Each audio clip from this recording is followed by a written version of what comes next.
नमस्कार। रंग दे बसंती देखना शुरू कर चुके हैं आप। मैं हूं राजीव चौधरी। दिल्ली से सटे गाजियाबाद में पुलिस ने 15 लोगों को गिरफ्तार किया है। इनमें 7 महिलाएं और 8 पुरुष हैं। गिरफ्तार क्यों किया बताएंगे एक एक करके।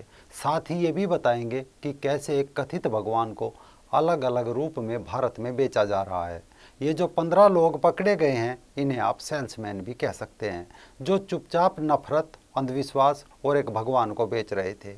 कहीं रंग बदलकर तो कहीं रूप बदलकर। ताज़ा मामला साहिबाबाद के करहेड़ा गांव का है। इस गांव में दिनेश नाम के एक व्यक्ति ने अपने घर पर एक धार्मिक आयोजन रखा। अड़ोस पड़ोस के लोगों को बुलाया।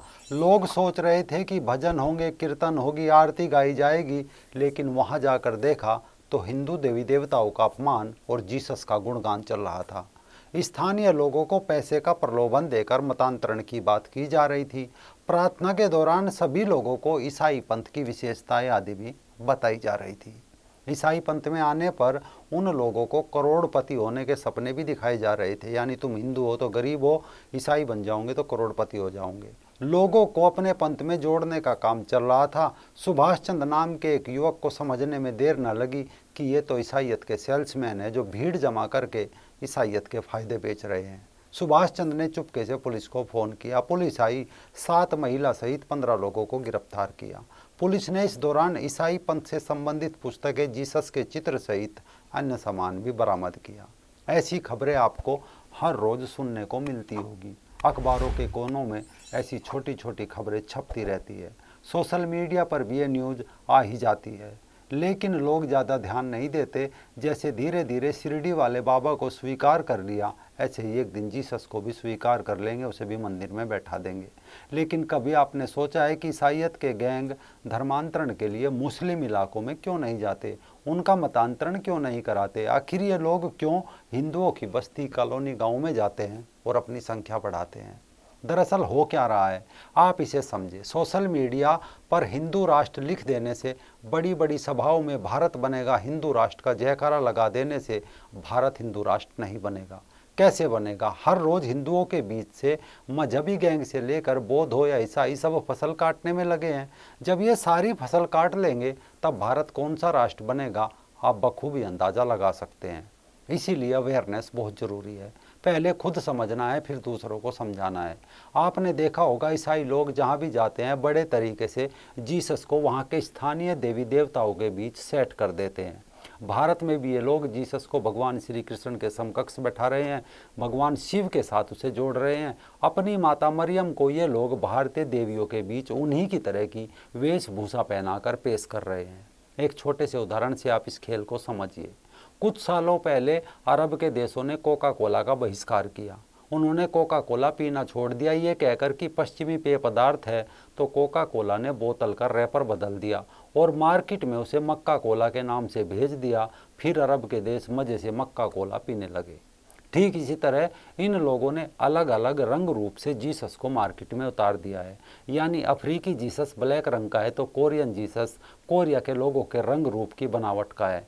यूरोप का जीसस अलग है, अमेरिकी महाद्वीप का जीसस अलग है, चाइना का जीसस अलग है, तो वियतनाम और थाईलैंड का जीसस अलग है।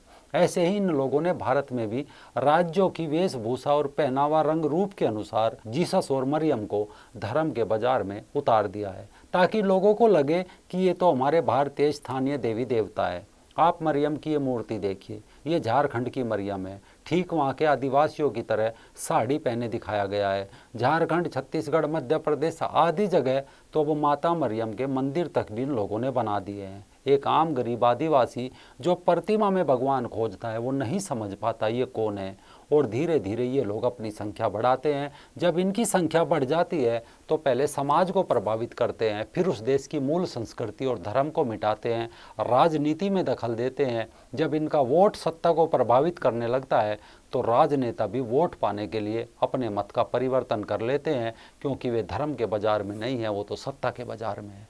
आप देखिए, बंगाल का जीसस अलग है तो तमिलनाडु की माता मरियम अलग है। केरल में जीसस और मरियम अलग ड्रेस में मिलेंगे तो उड़ीसा में अलग ड्रेस में। मिजोरम का जीसस और मरियम अलग तो सिक्किम का अलग है। पंजाब का जीसस और मरियम अलग है तो राजस्थान में मरियम घूंघट में बनाई जा रही है। जहाँ जिस राज्य में जैसी भाषा और जैसी संस्कृति होती है, वैसा ही जीसस और मरियम और बाइबिल को मार्केट में उतार देते हैं। अगर बाइबिल की बात करें, ईसाई मत के ग्रंथ की बात करें, तो एक ईसाई से जब एक गैर ईसाई ने पूछा कि बाइबिल के इतनी भाषाओं में अनुवाद आप लोग क्यों करते हैं, तो उस ईसाई का जवाब था कि बिना इतनी भाषाओं के अनुवाद किए कुछ चुनिंदा लोग ही बाइबिल पढ़ते हैं, लेकिन हमें बाइबिल को समूचे विश्व का धार्मिक ग्रंथ बनाना है, तभी बाकी लोगों के ग्रंथ मिट सकते हैं। नतीजा आज दुनिया में करीब 7097 भाषाएं और स्थानीय बोलियां बोली जाती है। एक सदी पहले बाइबिल का लगभग 700 भाषाओं में अनुवाद किया गया था, फिर 1500 से अधिक भाषाओं में अनुवाद किया गया। साल 2020 तक 7097 भाषाओं में से 3312 भाषाओं में बाइबिल का अनुवाद करके उसे बांटा जा चुका है।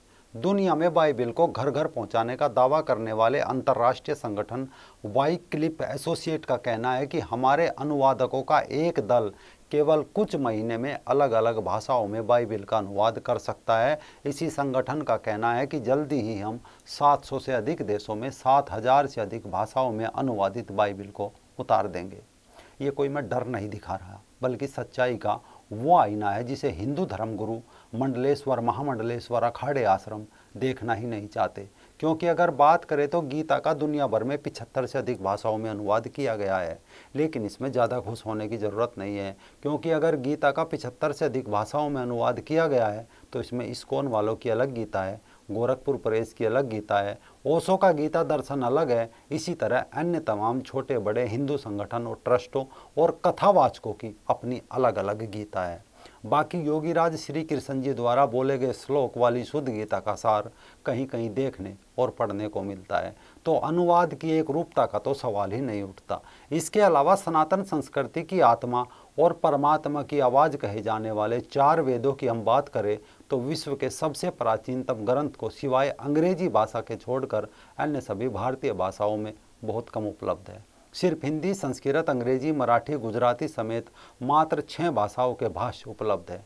एक किस्म से कहे तो भारतीय संविधान द्वारा प्रदत्त करीब 22 राजभाषाओं में भी वेदों का भाष्य नहीं है। नॉर्थ ईस्ट हो या उड़िया, बंगाली समेत अनेकों भाषाओं में अभी भी वेद नहीं है, जबकि इस देश में अनेकों हिंदू संगठन है, धार्मिक प्रकाशन है, 12 से 13 अखाड़े हैं, उनके शंकराचार्य है, महामंडलेश्वर है, महंत है, किंतु इस ओर कितने लोगों का ध्यान दिया, ये प्रश्न आपके लिए है। यानी जब तक हम भाषा के इस युद्ध पर ध्यान नहीं देंगे, अपने वेदों को सभी भारतीय भाषाओं असमिया, बांग्ला, गुजराती, हिंदी, कन्नड़, कश्मीरी, कोंकणी, मलयालम, मणिपुरी, मराठी, नेपाली, उड़िया, पंजाबी, संस्कृत, सिंधी, तमिल, उर्दू, तेलुगु, बोडो, डोगरी, मैथिली और संथाली समेत विश्व भर की प्रमुख भाषाओं में अनुवादित नहीं करेंगे, तब तक तो न भारत हिंदू राष्ट्र बन सकता, न विश्वगुरु। सोचिए और समझिए कि भाषाओं के इस युद्ध में, इस कल्चर वार में या सभ्यताओं के इस संग्राम में हम कहाँ खड़े हैं। जवाब अपनी आत्मा से मिल जाएगा जब आप पूछोगे। बाकी रही बात जीसस के रंग रूप की, वो कैसा था और कैसा बनाकर बेचा जा रहा है, तो साल 2001 में बीबीसी ने looking for the historical Jesus नाम से एक रिपोर्ट प्रकाशित की थी। ये एक फॉरेंसिक साइंटिस्ट और एंथ्रोपोलॉजिस्ट रिचर्ड्स नेवे के गहन अध्ययन पर आधारित थी। उन्होंने ईसा मसीह के चेहरे पर एक मॉडल दुनिया के सामने रखा था जो पूर्व में प्रचलित उनकी छवियों से बिल्कुल अलग था। रिचर्ड्स ने इजरायली आर्कोलॉजिकल साइट पर मिली खोपड़ी पर रिसर्च किया और उन सारे तथ्यों का भी ख्याल रखा जिसमें ईसा मसीह के चेहरे के बारे में लिखा गया था। रिचर्ड्स ने जीसस को मिडिल ईस्ट के एक पारंपरिक यहूदी के तौर पर दिखाया। उनका चेहरा इजराइल के गलीली शहर के निवासियों से मिलता जुलता बताया। एक्सपर्ट का कहना था कि ईसा मसीह हूबहू बिल्कुल ऐसे दिखते हैं, उनके चेहरे इस शक्ल से मिलता जुलता जरूर रहा होगा, क्योंकि जीसस ईसाई नहीं था, वो एक यहूदी घर में पैदा हुआ था और यहूदी की तरह ही मरा। बाकी उसके मरने के बाद ईसाइयत और बाइबिल खड़ी की गई, क्योंकि इसकी आड़ में उन्हें दुनिया भर पर राज करना था।